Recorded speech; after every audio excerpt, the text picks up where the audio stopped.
Aujourd'hui, jour du souvenir, cette commémoration revêt pour chacun et chacune d'entre nous une dimension personnelle et collective.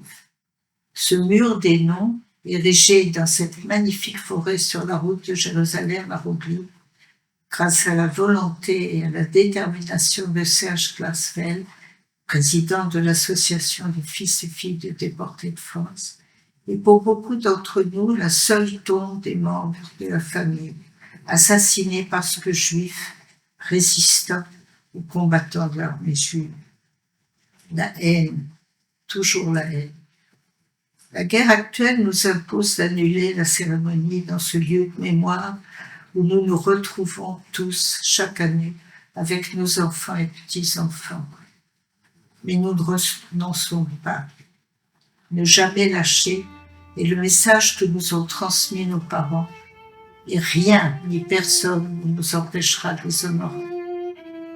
Chacun et chacune peut participer depuis ce choix à la cérémonie, conçue et filmée sur le modèle de celle que nous organisons chaque année à Rogli. Merci à toute l'équipe d'Alumni, ouvrières de l'ombre, qui ont rendu possible cette réalisation. Merci à la Fondation de la mémoire de la Shoah d'avoir financé ce film. Merci à notre réalisateur qui a accompli le tour de force de filmer et monter ce projet en quelques jours. Merci à tous les intervenants pour leurs témoignages et leurs messages. Merci enfin à vous tous d'être là.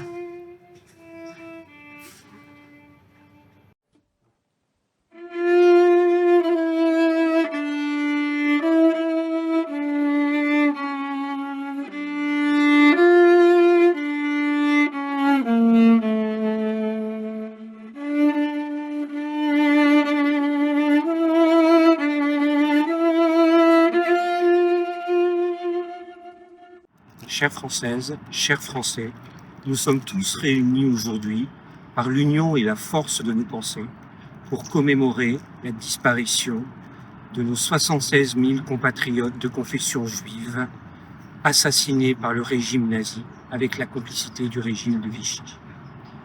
Leur vie brisée, leurs rêves anéantis, leur disparition est une double rupture. Une rupture pour notre civilisation humaine, une rupture pour notre tradition républicaine et démocratique française. Avec l'ambassadeur de France, Frédéric Journès, nous tenions à être présents aujourd'hui avec tout notre engagement, notre force, notre vigueur. À Rogli, chaque pierre, chaque arbre, chaque brin d'air est là pour nous murmurer leur histoire, leurs rêves, leur vie, leurs projets anéantis. Nous devons être à tout jamais engagés pour que ce regain d'antisémitisme du milieu des années 40 que nous revivons actuellement ne ressurgisse pas. Ce venin noir, nous devons le combattre. Nous tenions à être là aujourd'hui car nous avons certes 230 000 Français actuellement résidant en Israël, mais à côté de chacun de ces 230 000 Français, il y a à tout jamais ces 76 000 Français enterrés ou disparus en Europe qui sont avec une part de nous à Rogli, ici, en Israël. Leur histoire, leur nom, leur prénom, nous devons les faire vivre. C'est maintenant notre devoir. Par notre combat contre l'antisémitisme et l'antisionisme, les anciennes formes comme les nouvelles formes, par notre croyance dans un lendemain humaniste, fraternel et républicain, nous ferons tout pour ne jamais oublier et pour être à l'auteur de leur combat, de leur souffrance, de leur vie. Je tiens à remercier chacun des présidents d'associations et des organisateurs de cette cérémonie aujourd'hui pour avoir réussi dans les conditions difficiles, sécuritaires qui sont les nôtres, à ne pas oublier et à faire vivre chacun de nos compatriotes disparus il y a plus de 80 ans. Je vous en remercie.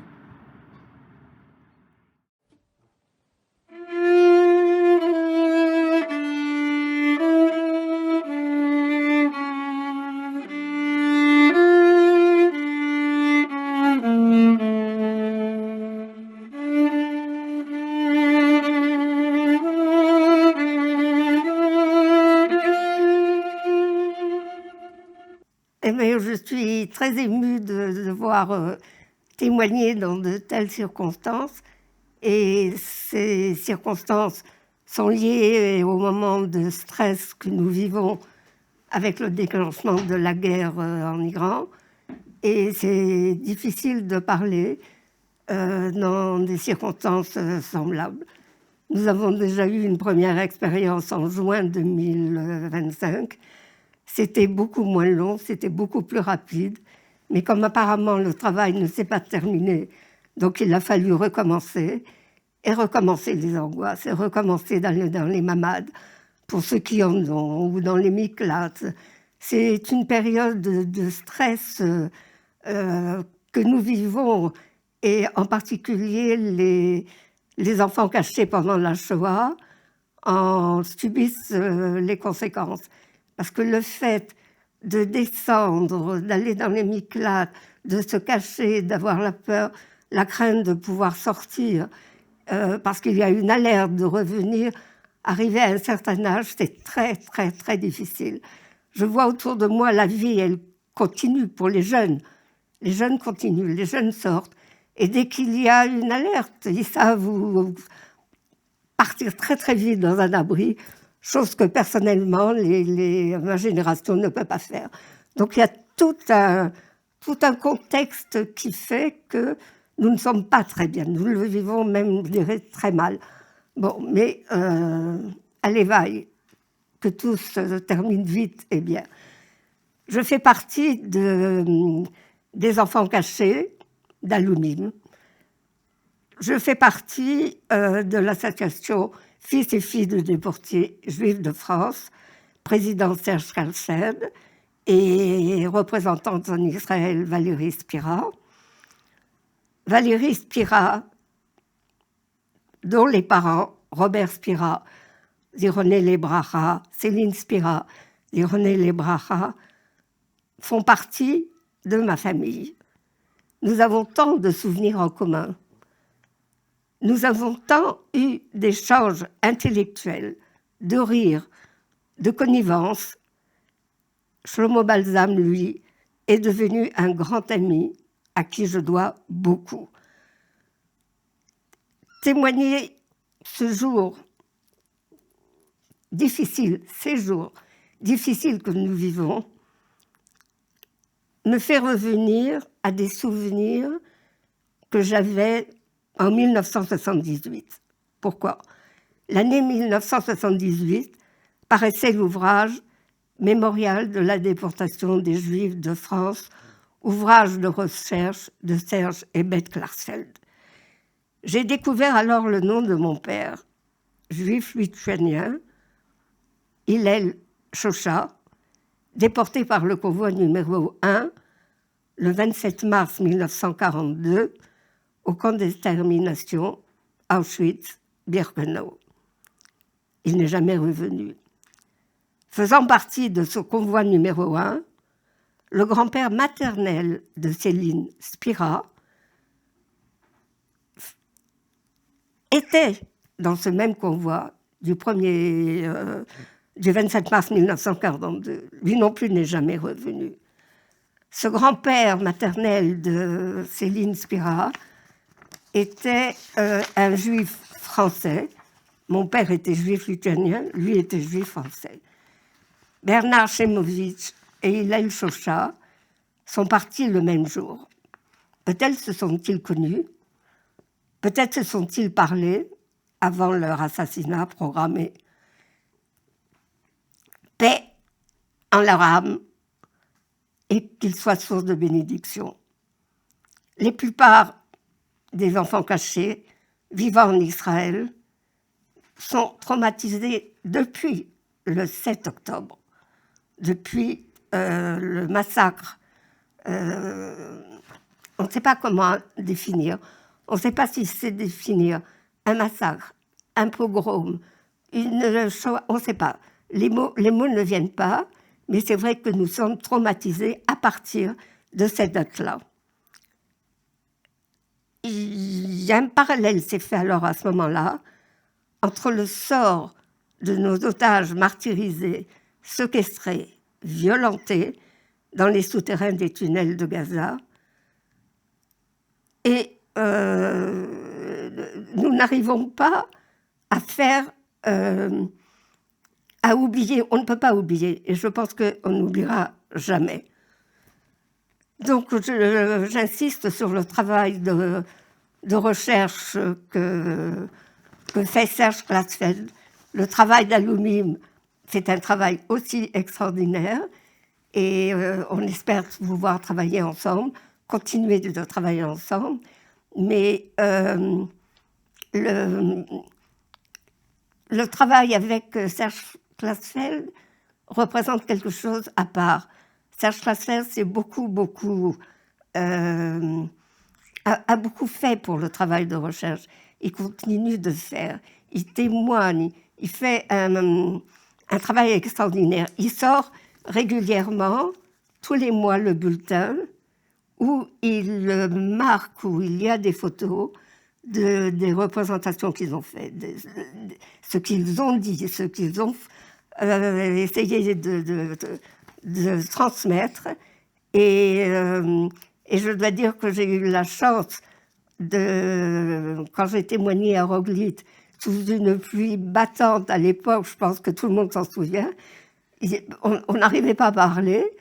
Et le seul moment où moi j'ai parlé, il y a eu un éclair. Ce qui veut dire qu'il n'y avait pas de pluie, il n'y avait rien du tout. J'ai pu débiter ce que j'avais à dire tout à fait bien. Voilà.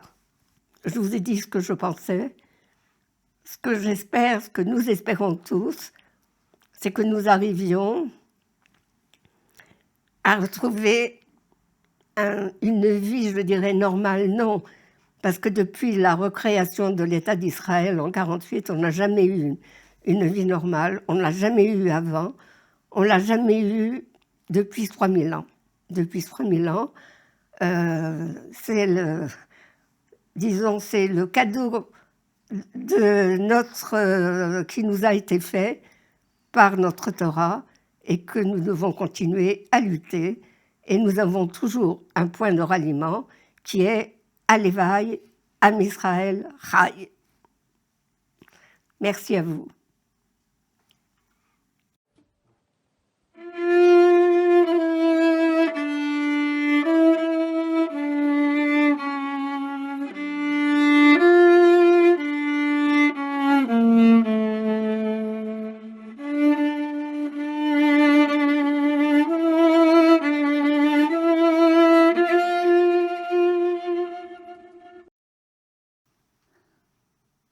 Chers amis, Chaverim Yekarim, le sujet choisi par Yad Vashem cette année est la famille juive pendant la Shoah. C'est une notion extrêmement importante. Je commencerai par une histoire de mon père, que vous voyez ici. Mon père, quand j'étais tout petit, je me rappelle que le soir du Seder, il ne mettait pas une chaise vide pour Eliyahu Hanavi, pour le prophète Élie. Il mettait beaucoup de chaises vides. Et quand je lui ai demandé, mais papa, pourquoi tu mets tellement de chaises vides? Alors il m'a dit, c'est pour tous les membres de la famille qui ne sont pas revenus. Et ça, c'est dans ma tête. Après la Shoah, également, la notion de famille va être très importante. Mais la notion de la famille juive est très importante avant la Shoah, pendant la Shoah et après la Shoah. Avant la Shoah, beaucoup de familles commencent à se disperser. Ma famille, qui venait des petits villages autour de Cracovie, commence à se déplacer vers la France à cause de l'antisémitisme polonais. Certains arrivent même en Amérique dans les années 24-25, quand ce n'est pas encore fermé. Une partie même arrive en Palestine. Une partie s'en va dans différentes contrées, mais il reste en contact incroyable. Le nombre de lettres que j'ai retrouvées envoyées dans ces années-là est extrêmement important. Pendant la guerre, évidemment, les familles sont extrêmement dispersées, mais j'ai découvert que même pendant la guerre, des lettres continuent à être envoyées. Les liens familiaux continuent encore à être très importants, et j'ai retrouvé même des lettres jusqu'à 42, jusqu'à 1942, où on cherche à savoir qu'est-ce qui se passe avec chaque famille. Le rôle familial va changer entièrement. Des frères aînés deviennent les parents de leurs frères plus jeunes. Des enfants vont sauver leurs parents parce qu'ils savent où se cacher, ils savent parler mieux le français que leurs parents. Et c'est incroyable la révolution qu'il va y avoir. Ma famille était entièrement dispersée, notamment mon oncle, ma tante Sarah et mes 3 cousins, dont le petit cousin de 3 ans, dont je porte le nom, Salomon, ont été déportés dans 3 trains différents. Il y a 6 trains de France où les enfants ont été pris seuls. Qu'est-ce qui reste des familles? Comment on peut garder cette notion de famille? Mais après la guerre, commence un vrai problème. Jusqu'aujourd'hui, il y a des gens qui ne savent pas qui ils sont et qui cherchent encore leur famille. Il y a une femme à Haïfa, j'ai sans doute raconté déjà cette histoire beaucoup de fois, qui m'a demandé est-ce que je peux lui dire qui elle est. Je lui ai dit pardon madame, je ne comprends pas. Elle était bébé à Pithiviers, ses parents l'ont laissée sur le quai dans un panier. Ils ont été déportés, un brave paysan français l'a sauvée, l'a cachée et l'a rendue à Lauzet à la fin de la guerre. Elle connaissait son nom parce que ses parents ont mis un papier avec son nom et son prénom. Mais elle n'a jamais su qui sont ses parents. Et grâce à des archives, j'ai retrouvé et je lui ai dit qui étaient ses parents. Quand je lui ai dit ça, elle avait déjà 75 ans. Donc il y a jusqu'aujourd'hui des gens. C'est-à-dire que jusqu'aujourd'hui, on recherche encore des familles. 80 ans après, la notion de famille juive est encore très importante. Et pour terminer, je voudrais dire que dans l'association Alumim, des gens ont retrouvé des familles. Des gens disent « je te vois comme ma sœur ou comme mon frère ». Des gens ont retrouvé dans l'association Alumim une famille qu'ils ont essayé de refaire à part les familles qu'ils ont réussi à créer après la guerre. Et bien sûr, j'ai une pensée pour Berthe Badiri, qui nous a quittés, que beaucoup de gens disaient « je la considère comme ma grande sœur ». Voilà la notion de famille pendant la Shoah, avant, après la Shoah. C'est une notion qui nous permet de comprendre même beaucoup de notions dans la Shoah en étudiant les familles juives. Cette idée de la famille est extrêmement, extrêmement importante, la famille juive. Voilà, merci.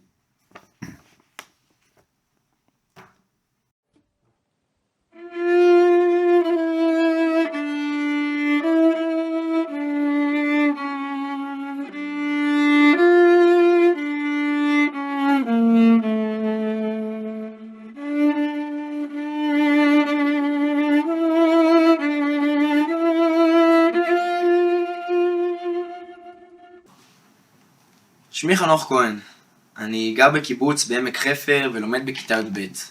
סבא שלי, שיושב כאן לידי, נולד במאי 1941 בפריז, בשם דניאל הנרי לדנהיים. בארץ הוא נקרא דניאל אשל, ואנחנו במשפחה פשוט קוראים לו סבא דדי. הוריו, יתי ויוליוס, הגיעו לפריז מאוסטריה, והיה להם עסק מצליח למכירת פרוות. אחיו מרסל נולד 2 לפניו, אבל המלחמה פירקה את המשפחה. מדי שנה, ביום השואה, כל המשפחה שלנו, 3 דורות של יהודים ישראלים, מתכנסת ברוגלית ומלווה את סבא בטקס. מקשיבים לנאומים ושרים את שיר הפרטיזנים הצרפתים, ומתרגשים הדמעות, למרות שאנחנו לא מבינים חצי מהדברים. אחרי הטקס אנחנו עולים לאנדרטה. סבא מראה לנו את השם של אביו, יוליוס לדנהיים, תחת טרנספורט מספר 5, ואת השם של סבו, אליקים לדנהיים, תחת טרנספורט 50.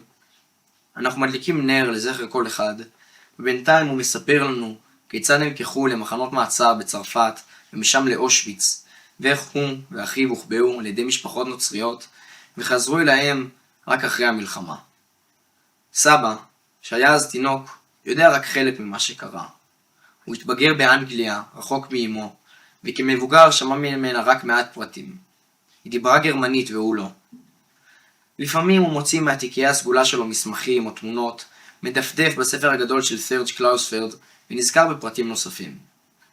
בתחילת השנה, כשהתחלנו להתכונן למסע המסורתי לפולין, החלטתי שכשנהיה באושוויץ אספר לחבריי לשכבה על קורות המשפחה של סבי. לקחתי את דף העדות שהכנתי בשיחה עם סבא ותמונות שהיו אצלו. אבל מהרגע שהגענו לפולין, הרגשתי שאני לא יודע מספיק. בין עדכונים על מה שלומי ואיך אני מסתדר עם הקור והאינטרנט, התמלאו התכתבויות הוואטסאפ עם ההורים בשאלות. מתי בדיוק אבא של סבא נלקח? מתי נשלח לאושוויץ? מה קרה לאליקים? כך, לאורך המסע, התחלנו לאסוף מידע. חיברנו שברי זיכרונות ופיסות מידע שהיו לסבא, עם תאריכים ותיאורים שמצאנו באינטרנט, והצלחנו להרכיב עוד חלקים בפאזל. את הסיפור על סבא שלי, חלק אחד משואת יהודי צרפת, שבבית ספר לא למדתי אליה, ועל המסע הפרטי שלי בעקבותיו במסגרת המסע לפולין, אני רוצה לספר כאן. נחזור להתחלה. דניאל, סבא שלי, נולד ב-26 במאי 1941 בפריז. את זה ידענו. אפילו תעודת לידה יש לו, אבל הוא לא תמיד מוצא אותה. ידענו גם שעוד לפני שנולד, אביו כבר נלקח למעצר. אבל במסע שלי גילינו שזה קרה פחות משבועיים לפני כן. ב-14 במאי 1941 זומנו כ-3,700 יהודים מפריז בעלי אזרחות זרה לאזורי כינוס על מנת לבחון את מצבם. יוליוס ליידנהיים, סבא רבא שלי, היה ביניהם. באזורי הכינוס נלקחו הגברים למחנות מעצר שונים. יוליוס נלקח לבון לרולן, מחנה מעצר שרק אז הוקם. סבא מספר שהוא נלקח לשם כדי לבנות את הצריפים. מרסל, האח הגדול, זוכר שהם ביקרו את האב במחנה. סבא שלי לא זוכר דבר. במשך שנים הוא חשב שאבא שלו כלל לא ידע על קיומו. ב-28 ביוני 1942, בשעה 5:20 בבוקר, יצאה רכבת מסע מבון לרולן לאושוויץ, טרנספורט מספר 5. יוליוס היה עליה. כשנה לאחר שנעצר, מעט אחרי שסבא שלי חגג יום הולדת שנה, כפי שהבנו כשחיברנו את התאריכים. היו אלה קרונות בקר עם תנאים מחרידים. לאחר מסע של 3 ימים הגיעו המגורשים לאושוויץ בירקנאו. התחנה האחרונה בחייו של יוליוס הייתה גם התחנה האחרונה במסע שלי לפולין. 83 שנים אחר כך עמדתי בשער שדרכו עבר והצטלמתי עם תמונה של 2 בניו, דניאל ומרסל, סבא שלי ואחיו. תמונת ניצחון, מה שסבא ודאי יקרא לזה. על ידו של יוליוס נחת המספר 43241. 87 גברים שרדו מאותו טרנספורט. יוליוס לא היה ביניהם. העדות האחרונה על חייו עם ה-15 באוגוסט 1942. על אליקים, סבא של סבא שלי, לא ידוע לנו כמעט דבר. ידוע לנו שהוא יצא מדרנסי במרץ 1943 בטרנספורט מספר 50. טרנספורט שכפי שגילינו נשלח למידניק. גם הוא לא שב משם. אושוויץ היה תחנה אחרונה, אבל כשיוליוס ואליקים, אביו וסבו של סבא שלי, נספו, הוא היה עדיין תינוק. בסיפור חייו בעצם רק התחיל. כי בשלב כלשהו, אחרי שיוליוס נלקח, לא הצלחנו לגלות מתי בדיוק. יתי, אמו הגיבורה של סבא שלי, הבינה שכדי להציל את בניה היא מוכרחה להחביא אותם. ולכמה היו כשהוחבאו וכיצד דאגה להם עד אז, לא הצלחנו לגלות. גם לא ידוע לנו מי היו המשפחות אליהם פנתה וכיצד מצאה אותם. מרסל נלקח אל משפחת לריש. דניאל, סבא שלי, נלקח אל משפחת פרום, שהסתירה את זהותו. בשלב מאוחר של חייו, סבי איתר את בני משפחת פרום, ורצה שיכירו בהם כחסידי אומות עולם. אולי מסיבה לא ברורה הם סירבו. אולי זה קשור לעובדה שהם עצמם עבדו עבור הצבא הנאצי כמתורגמנים, אולי לתשלום שקיבלו מייתי. בכל אופן, יש לסבא שלי כמה זיכרונות טובים מהתקופה. כשצפה בסרט החיים יפים של בניני, הוא התרגש עד דמעות כבר בסצנות הפתיחה שבהן האב מרכיב את בנו על האופניים. הוא זכר חוויה דומה מילדותו. בסוף המלחמה, כשפריז שוחררה, חזרו הילדים אל משפחותיהם. סבי זוכר כיצד מיהר אליהם במשפחת פרום בקריאה "ממי, אולם היא השיבה לו שלא יהי עמו, והפנתה אותו אל יתי. כך התאחד עם אמו ועם אחיו, והם עברו לדירה קטנה וחסרת כל בפריז. מה עבר על יתי בשנות המלחמה לא הצלחנו לגלות. ידוע לנו רק שכמו שאר יהודי פריז, בשנת 1942 נדרשה לעטות טלאי צהוב, ובדרך כלשהי היא שרדה. כשתמה המלחמה, היא המתינה כל העת לשובו של יוליוס מהמזרח, ולא הצליחה לטפל בבניה. הם חיו בדלות גמורה, בלי כסף לחימום, לביגוד או למזון. סבי זוכר שהוא ואחיו חלקו זוג נעליים אחד, ואכלו בעיקר פרוסות לחם אבות. כשנה לאחר מכן, הועברה יתי למוסד טיפולי. מרסל אומץ על ידי שתי אחיות שכנות, וסבי אומץ על ידי משפחת סושו הקתולית, שהתכוונה לגדלו כנוצרי. הוא התפלל על צלב מדי ערב, וזוכר כיצד באביב 1948 סיפרו להורים המאמצים שזהו יום עצוב מאוד, כיוון שליהודים ניתנה מדינה. כמה חודשים אחר כך, באוגוסט 1948, עוד טרם הוטבל סבי כמתוכנן, גילתה דודתו מרים בר, שאחותה יתי עודנה בחיים, ושני אחייניה גדלים אצל משפחות נוצריות. היא אספה אותם לביתה שבאנגליה, וגידלה אותם יחד עם מקס, בן זוגה כילדיה. שם קיבל סבי חינוך יהודי דתי וציוני. בהמשך הכיר את סבתא שלי, ובשנת 1967 עלו שניהם לארץ ישראל. לפני 19 שנים נחת בתיבת האימייל של סבי מכתב. השולח היה הנרי הוכברג, הם היו שכנים של משפחת לדנהיים בפריז, ואביו, ז'אק, נלקח אף הוא לבון לרולן. הנרי שלח צילום של מכתב שז'אק כתב ללואיז, אמו, מתוך המחנה, ב-30 במאי 1941. את צילום המכתב הזה, דרישת שלום בלתי נתפסת מהעבר, הבאתי איתי לפולין והראיתי לחבריי לשכבה כשהיינו באושוויץ. אני כותב את המכתב הזה, אך אינני בטוח אם הוא יצא. אני מקווה בכל זאת, כותב ז'אק. אני מקווה ששלומך טוב. מדברים כאן הרבה על חזרה קרובה לפריז. האם זה נכון? ומיד אחר כך הוא מוסיף, לדנהיים הראה לי מברק שקיבל מבית החולים, או מאינני יודע ממי, שלפיו אשתו ילדה בן. הוא שמח מאוד. אני חושב על סבא שלי. איך זה לגדול כל החיים עם המחשבה שאבא שלך לא ידע שאתה קיים, ואז בגיל 60 ומשהו לגלות שחור על גבי לבן שהוא ידע שנולדת. ידע? ושמח מאוד.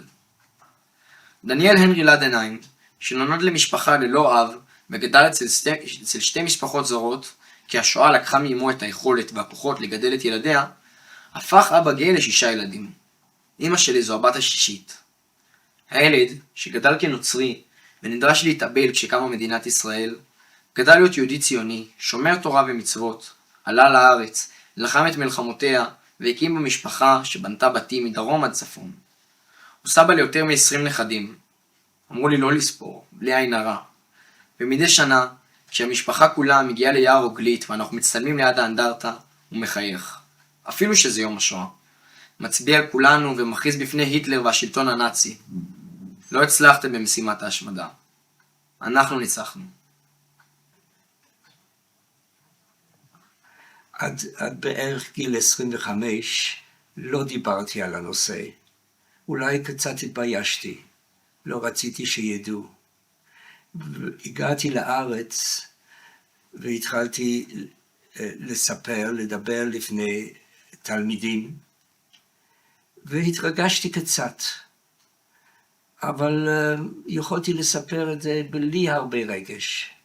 במשך השנים, במשך 60 שנה, כל שנה אני מתרגש יותר. כל פעם הדמעות בעיניים יותר. ואני יכול להגיד שלשמוע את הנכד שלי זה הכי מרגש. כשהנכד שלי מספר את הסיפור. והצלחתי בזה.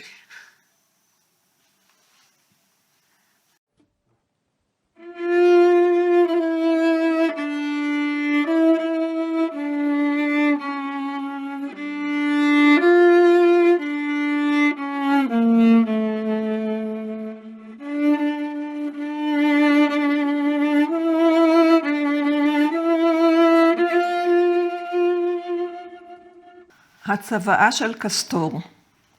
לפני שאקרא את הצוואה, אסביר כמה דברים עליה.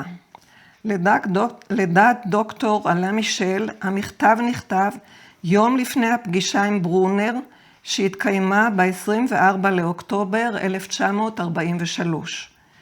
תרגמתי את הצוואה לעברית. לדעתי קסטור נזהר מאוד בכותבו את הצוואה, ולא מופיע בה אף שם משפחה של האנשים אותם הוא מזכיר, רק שמות פרטיים. הוספתי את שמות המשפחה כדי שידעו במי המדובר. וכן הוספתי הסברים המתייחסים לאירוע המדובר.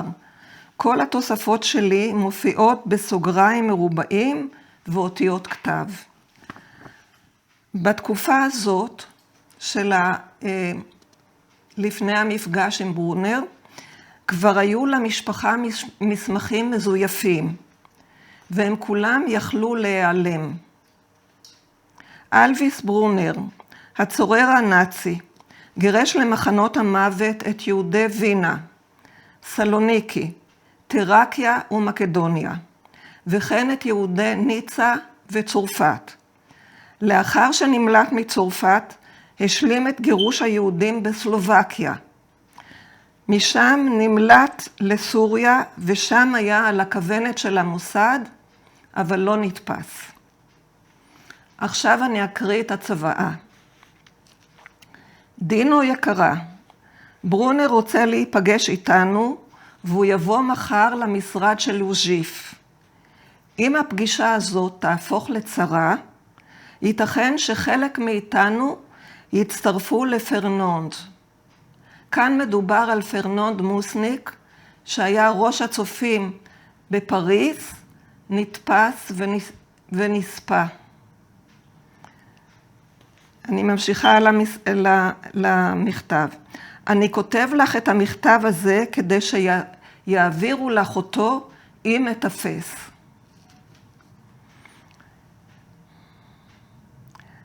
אחד, לדעתי, גם אם לא יקרה כלום, צריך לפזר את מועסק ואת לוטרק. מועסק הייתה פנימייה לילדים, ולוטרק הייתה חווה חקלאית של הצופים. שני אלה מפעלים של הצופים. אולי החוות יוכלו להמשיך לפעול בתנאי שתהיה שם שמירה מסביב לשעון, ואמצעי בריחה מיידיים. אילו זה היה באבילארד, לא היה קורה האסון שקרה. במקום הזה חיה משפחה שניהלה את הניירת של כל היהודים שהסתתרו בסביבה. המשפחה נתפסה. נראה שהגרמנים מתעניינים עכשיו בפנימיות ילדים. 2. כמובן, את ואמא והילדים צריכים להיעלם. 3.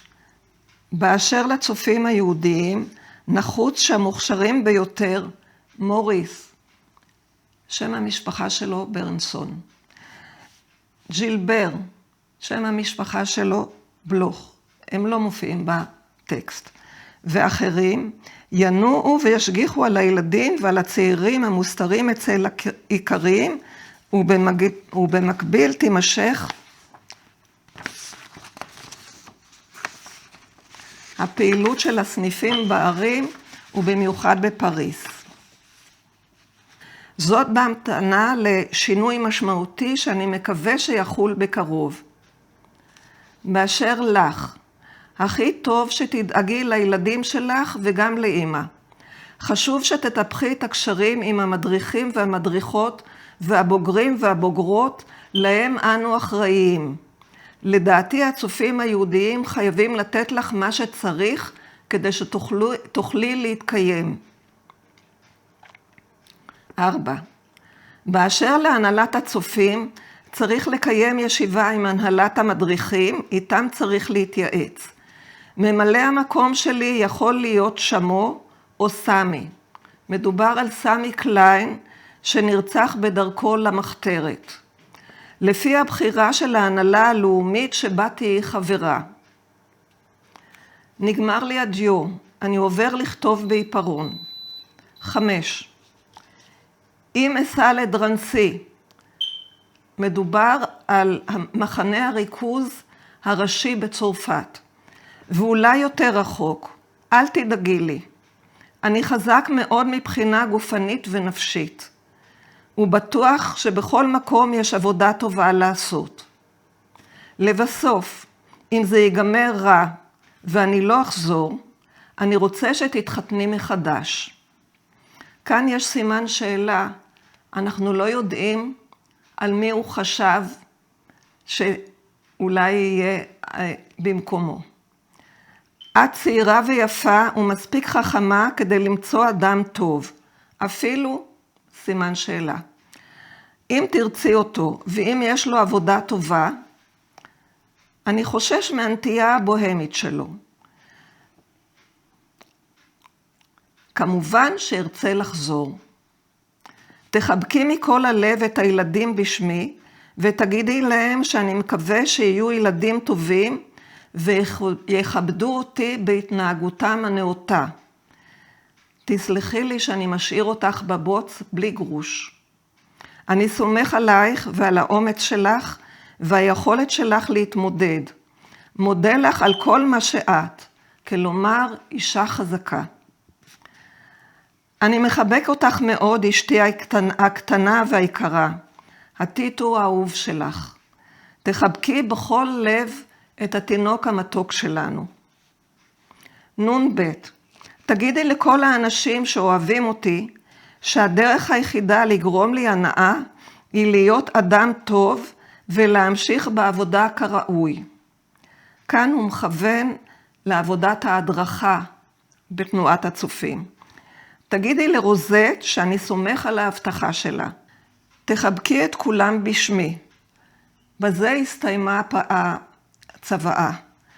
ועכשיו נדבר מה קרה בפגישה עם ברונר. ברונר צעק על היהודים שעה ארוכה. אבי לא הבין גרמנית ולכן היה יחסית רגוע. כשהם יצאו מן הפגישה, אבי שאל את חבריו על מה הוא דיבר. התשובה הייתה, עליך. הוא טען שיש יהודי שממריד את בני הנוער נגדם. היהודי הזה היה קסטור.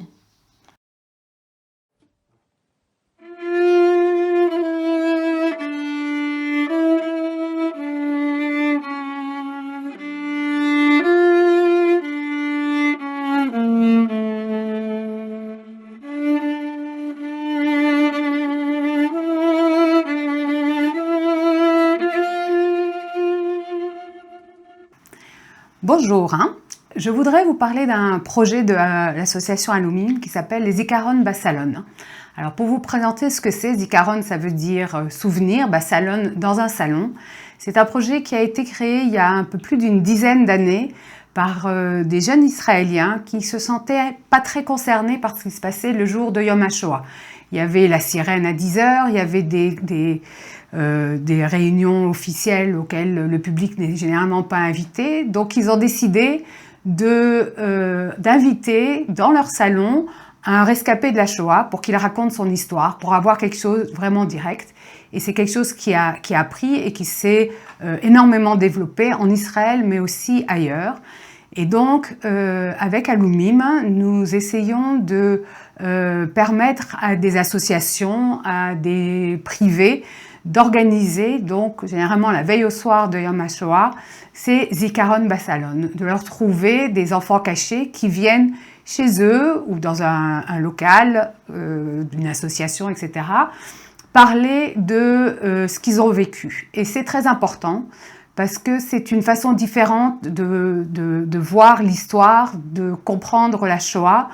Tout le monde est allé à Yad Vashem, tout le monde a vu des films, etc.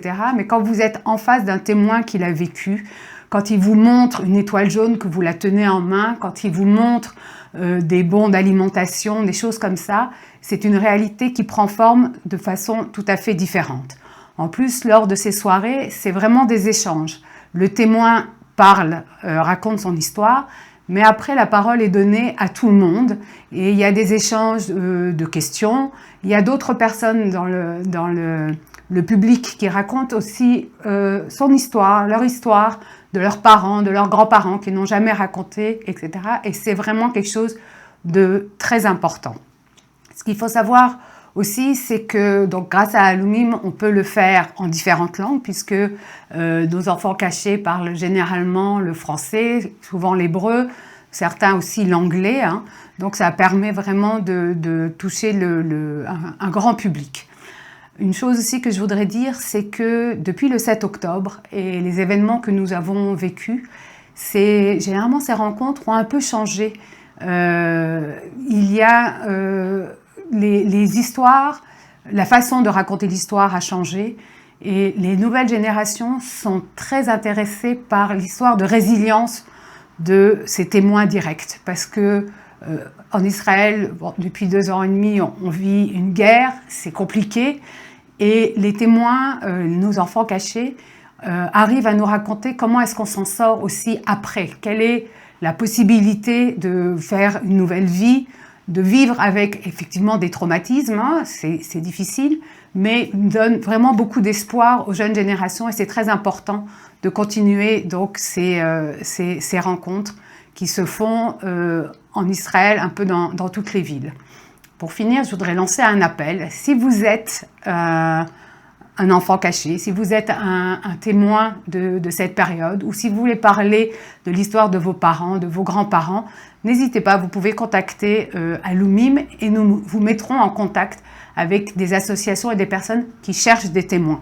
Et si vous cherchez des témoins pour venir chez vous ou pour une organisation de laquelle vous vous occupez, contactez-nous aussi parce que c'est très important de continuer. Et je finirai par dire, effectivement, nous sommes 80 ans après les faits, les témoins se raréfient, mais à l'inverse et de façon très surprenante, il y en a de plus en plus qui décident de prendre la parole. Et chaque année, je suis très surprise de voir des nouvelles personnes qui n'ont jamais parlé et qui décident 80 ans après que c'est le moment et qui veulent raconter leur histoire. Donc il faut en profiter, hein, bien sûr, et c'est très important d'avoir ce témoignage direct. Hein. Donc je vous invite à participer à ces Zikaron Bassalon, à en créer chez vous ou à en faire partie. Voilà.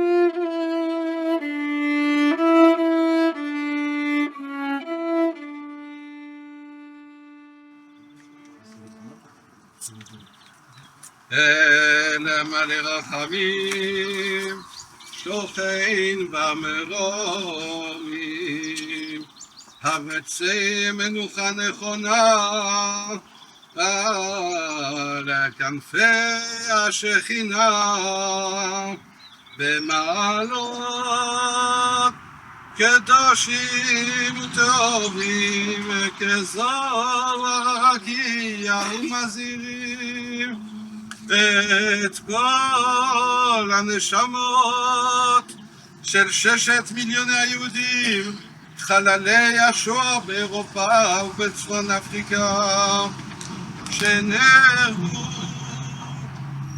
שנשחטו, שנשרפו ושנספו על קידוש השם בידי המרצחים הגרמנים הנאצים ועוזריהם משאר העמים. לכן בעל רחמים יסתירם בסתר כנפו לעולמים, ויצרור בצרור החיים את נשמותיהם. אדוני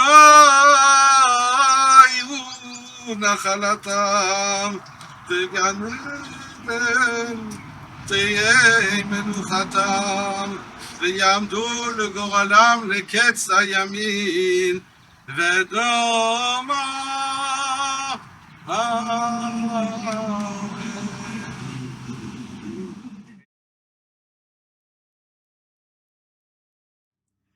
מי שברך אבותינו, אברהם, יצחק ויעקב, הוא יברך את חיילי צבא הגנה לישראל, העומדים על משמר ארצנו, וערי אלוהינו מהלבנון ועד מדבר מצרים, ומן הים הגדול עד לבוא הערבה ביבשה, באוויר, בים ובכל מקום שהם. ייתן אדוני את אויבינו, הקמים עלינו ניגפים לפניהם.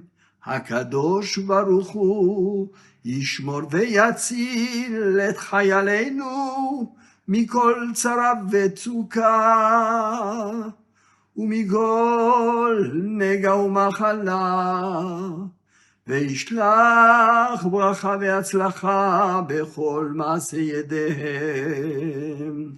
ידבר שונאינו תחתיהם, ויתרם בכתר ישועה ובתרת ניצחון, ויקוים בהם הכתוב, כי אדוני אלוהיכם ההולך עמכם, להילחם לכם עם אויביכם, להושיע אתכם, ונאמר אמן.